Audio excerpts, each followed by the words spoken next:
পশ্চিম প্রদেশের সীমান্তে ছিল এক বিশাল অন্ধকারে মোড়া জঙ্গল, নাম চন্দনপুর।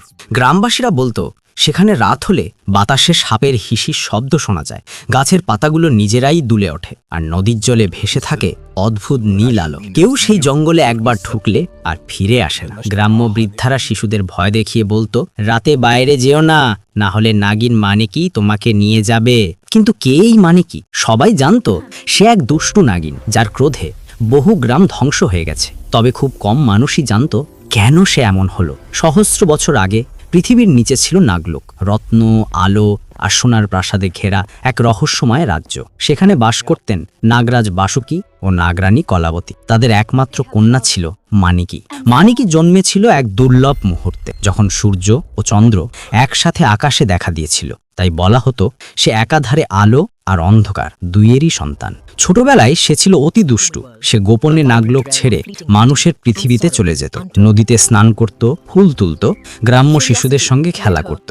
তার হাসিতে যেন বাস্ত মণিমুক্তার ঝঙ্কার। নাগরাজ বহুবার তাকে সাবধান করেছিলেন, মানুষের জগতে যেও না, ওরা আমাদের বোঝে না, ওরা ভয় পাবে, ঘৃণা করবে। কিন্তু মানিকি শুনত না। একদিন এক রাজ্যের রাজপুত্র অর্জুন শিকার করতে গিয়ে চন্দনপুরের কাছে আসে। সে ক্লান্ত হয়ে নদীর ধারে বিশ্রাম নিচ্ছিল। হঠাৎ জলের ধারে দেখে এক অচেনা মেয়ে পদ্মফুল তুলছে। তার চোখ যেন জলের মতো গভীর, মুখে অদ্ভুত রহস্যময় হাসি। অর্জুন মুগ্ধ হয়ে জিজ্ঞেস করল, তুমি কে? এই বনে একা কি করছো? মানিকি হেসে বলল, আমি জঙ্গলের মেয়ে, গাছের সঙ্গে কথা বলি, নদীর সঙ্গে গান গাই। সেই দিন থেকে শুরু হয় এক নিষিদ্ধ প্রেমের কাহিনী। প্রতিদিন তারা দেখা পড়ত, কখনো বৃষ্টিতে ভিজে, কখনো চাঁদের আলোয় গল্পে মগ্ন হতো। মানিকি মানুষের রূপে তাকে তার নাগমণি দেখাতো, বলতো এর শক্তির কথা, আর অর্জুন বলতো মানুষের রাজ্যের গল্প। তারা জানতো না এই প্রেম একদিন তাদের জীবনই বদলে দেবে। একদিন রাজপুরোহিত ও সৈন্যরা জানতে পারে রাজপুত্র বনে এক অজানা মেয়ের সঙ্গে দেখা করছে। তারা অনুসরণ করে মানিকিকে দেখতে পায় এক পূর্ণিমার রাতে, যখন সে নিজের আসল রূপে ছিল। সোনালি আঁশে ঢাকা সাপের দেহ, চোখে নীল আগুনের ঝলক।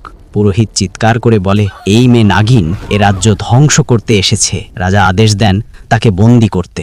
অর্জুন প্রাণপণে বাধা দেয়, কিন্তু সৈন্যরা নাগিনকে ঘিরে ফেলে। তারা আগুন জ্বালিয়ে তাকে পোড়াতে চায়। মানিকি কাঁদতে কাঁদতে বলে, আমি কাউকে ক্ষতি করিনি, আমি শুধু ভালোবেসেছি। কিন্তু কেউ শোনে না। শেষ মুহূর্তে সে সাপ রূপে ফিরে গিয়ে জঙ্গলের গভীরে হারিয়ে যায়। তার চোখের অশ্রু গড়িয়ে পড়ে নদীতে, আর সেই অশ্রু থেকে জন্ম নেয় এক উজ্জ্বল নাগমণি, যা পুরো জঙ্গলকে অন্ধকারে ঘেঁকে দেয়। মানিকির ভালোবাসা ভেঙে যায়, হৃদয় ভরে যায় ঘৃণায়। সে নিজের শক্তি দিয়ে চন্দনপুর জঙ্গলকে অভিশাপ দেয়, যে মানুষ এই জঙ্গলে পা রাখবে সে আর ফিরে যেতে পারবে না। আমি হব এই বনের রানী, আর এই অন্ধকারই হবে আমার রাজত্ব। তারপর থেকে জঙ্গলে ভুতুড়ে আলো, সাপের রাজত্ব আর মানুষের নিখোঁজ হওয়া শুরু হয়। মানিকি মানুষকে ঘৃণা করতে শুরু করে। সে তাদের ভয় দেখাতো, সাপের ঝাঁক পাঠাতো, কখনো রাজাদের প্রাসাদে বিষ ছড়াতো। কিন্তু তার অন্তরের গভীরে রয়ে গেছিল এক ব্যথা, অর্জুনের নাম। কখনো চাঁদের রাতে সে নদীর ধারে বসে সেই নামটা মৃদু গলায় ডেকে উঠত, বলে রাখত, আমি ভালোবাসতাম তোমায় অর্জুন, তুমি কেন বিশ্বাস করোনি? মানিকির অভিশাপের সময় যেন থেমে গেছিল।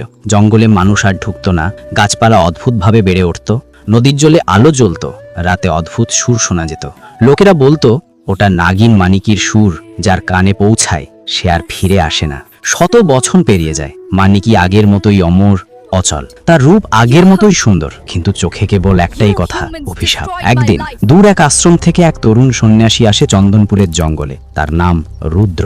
সে কোনো ভয় পেত না। সে জানতো এই জঙ্গল অভিশপ্ত, কিন্তু বিশ্বাস করত অভিশাপের মূলে আছে ভালোবাসা, আর ভালোবাসা কখনো মন্দ হয় না। রুদ্র জঙ্গলের ভিতরে যায়, রাত কাটায়, সাপের ফুসফুস শুনেও স্থির থাকে। অবশেষে এক রাতে নদীর ধারে চাঁদের আলোয় সে দেখে এক রূপসী মেয়ে পদ্মফুল তুলছে, ঠিক যেমন শত বছর আগে মানিকি তুলেছিল। রুদ্র বুঝে যায় এই নাগিন মানিকি। রুদ্র শান্ত কণ্ঠে বলে, মানিকি, তোমার চোখে এখনো অশ্রু, তোমার মন এখনো বেদনায় ভরা, তোমার প্রেম পবিত্র ছিল, কিন্তু মানুষ ভুল করেছিল। তুমি কেন এখনো নিজেকে অভিশাপ দিচ্ছ?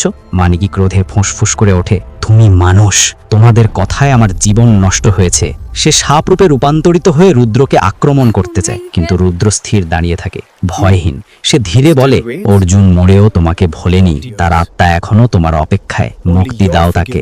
এই কথা শুনে মানিকের চোখে অশ্রু গড়িয়ে পড়ে, আকাশে বজ্র চমকে ওঠে। সে নিজের নাগমণি তুলে আকাশের দিকে ছুঁড়ে দেয়, মুহূর্তে আলো ছড়িয়ে পড়ে চারদিকে, জঙ্গল জেগে ওঠে, পাখিরা গান গায়, নদীর জল নীল থেকে সোনালী হয়ে যায়। অর্জুনের আত্মা আলোর রূপে প্রকাশ পায়, বলে, তুমি আমাকে কখনো হারাওনি মানিকি, তোমার ভালোবাসাই আমাকে মুক্তি দিল।